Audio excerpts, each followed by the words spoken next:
I give him a chance. And that's all one needs is just a chance. Is it true that you made $170 million from this fight? I made a lot of money, the most money I've made ever. You know, but the day after the fight, right after the day after, I woke up, I told my wife, why did I do that? You know, I don't know. I just don't know what the hell goes on. The morning after the fight did not feel like victory, because instead of celebration, there was silence.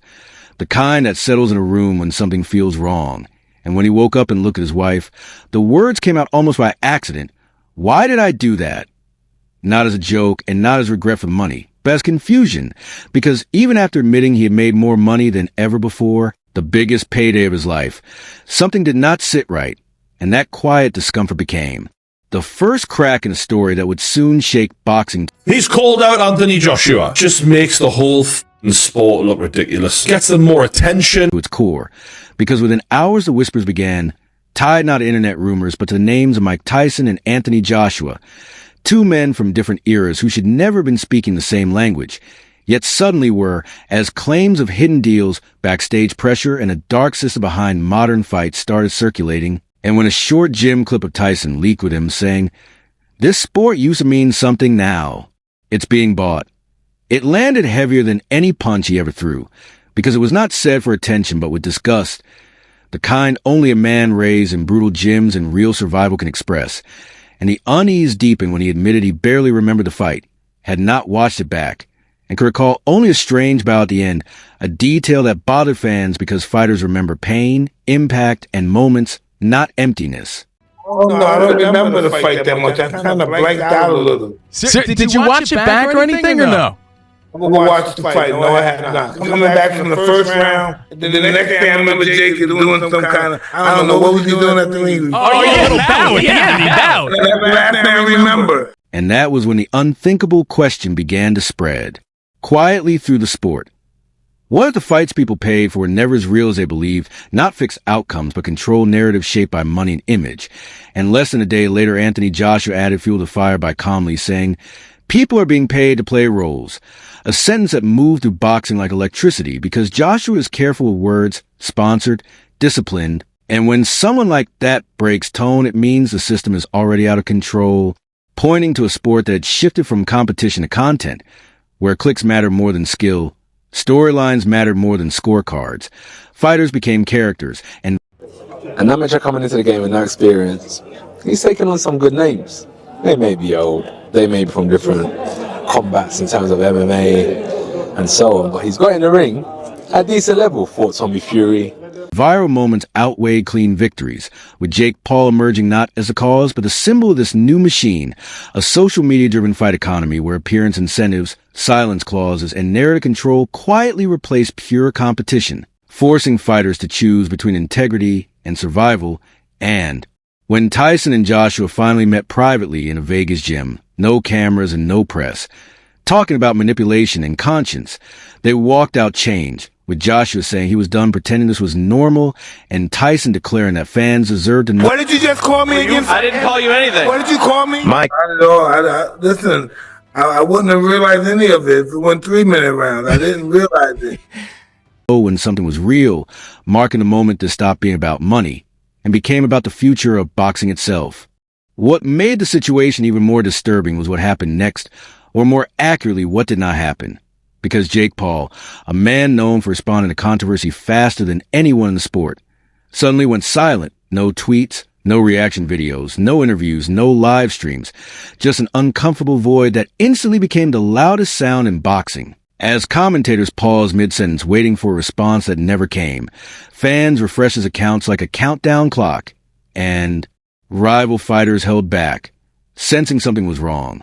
Because when a man who lives on attention stops speaking entirely, the silence is rarely accidental, and inside the sport was read one way only: damage control, the kind that happens when there is nothing safe to say, while at the same time something else unfolded quietly across boxing as fighters from different weight classes began showing support for Tyson and Joshua in subtle ways, likes on posts, reposted quotes, short comments, the boxing equivalent of a nod across the room, signaling that the sport had split into two worlds, one built on old blood, Fighters raised in real gyms with early mornings, broken ribs, and careers forged through pain, and the other powered by the new machine of influencer boxing. I'm really not trying to like be tough or something. It didn't feel. You trying to be a tough guy or something? I didn't even feel a single thing. How? Not even like, oh my God, that hurt. Like my skin, like the impact. Where contracts are written around algorithms, press conferences feel like comedy shows, and fights are sold like movie trailers. A system where criticism is dismissed as hate. Egos are protected by attacking the messenger, and skill is often secondary to reach. But what truly scared promoters and sponsors was not the noise, but the possibility of scrutiny, because money is easy to replace while credibility is not. And once fans begin questioning whether wins are real, belts matter less. Pay-per-views slowed down, sponsors ask uncomfortable questions, contracts are re-examined, and brands quietly step back, fearing association with something that feels manufactured. All of it triggered because two legends. I wish he would have, like put up a better fight so then I could have like risen more and done more. And like he was surviving. He was. So that was the only thing I didn't like. So annoying when they don't bring the fight to you. Yeah. Decided they were tired of pretending, exposing a fault line not just about Jake Paul, but about what boxing now represents: competition versus content, integrity versus influence, punches versus algorithms, forcing the sport to confront a brutal question it has avoided for years, whether boxing is still a fight or just another form of entertainment wearing gloves. As the dust settled, insiders began describing a system that most fans had never seen, a shadow layer of modern boxing where contracts were no longer centered on winning, but on behaving correctly, where so-called appearance incentives quietly replaced performance bonuses, rewarding fighters simply for showing up, playing their role, and helping the story unfold the right way, with paperwork focused more on headlines and scorecards and silence clauses embedded deep in the fine print. Warning: fighters that speaking out would close doors, stall careers, and erase opportunities, creating a culture where survival depended on compliance, not courage. Yeah, there are, but it's all about on the night. The levels that I carried last year and the year before and the year after that will not win me this fight. What will win me this fight is performing on the night, and I have to respect my opponent. And while no one was openly accusing fights of being fixed, the more unsettling claim was about narrative control, about shaping how the opponent behaves, how aggressive they're allowed to be, how the drama rises and falls, who becomes a hero and who absorbs the blame, turning bouts into carefully managed spectacles rather than pure. Competition, a system that thrives because it is subtle enough to deny and profitable enough to protect, yet deeply fragile once exposed.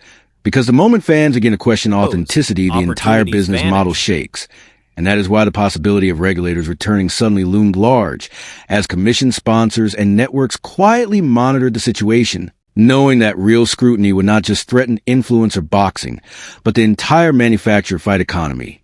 An economy built on belief, where pay-per-view sales rely on trust, and once that trust erodes, it cannot be easily repaired, leaving fighters questioning their careers, young prospects wondering whether skill still matters, and promoters facing a future where transparency could cost millions, all while Tyson and Joshua... I've never gone in there and knocked someone out within 10 seconds. There's a methodical process to knocking someone out. But if the opportunity presents itself, I'm not planning on carrying Jake for 1 second more than I have to.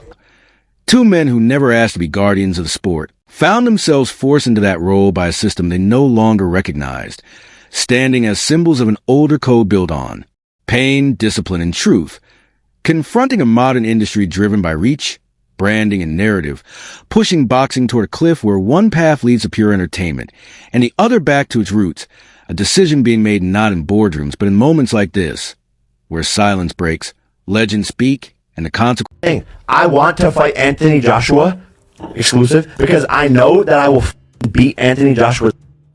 I know I will beat... Like that, right? Yeah. Consequences begin to ripple outward, threatening to change the sport forever. The reality is that boxing has reached a crossroads it can no longer avoid, because once legends stop protecting the system and begin questioning it openly, the illusion starts to collapse. And this moment was never really about Jake Paul himself, but about what he represents, a symbol of a sport drifting away from competition and toward content, where reach can outweigh respect and algorithms can matter more than ability. Creating a future where wins feel optional and narratives feel permanent. A future that terrifies traditional fans, because once belief is gone, it does not return easily, as people stop caring about belts, stop trusting outcomes, and eventually stop paying altogether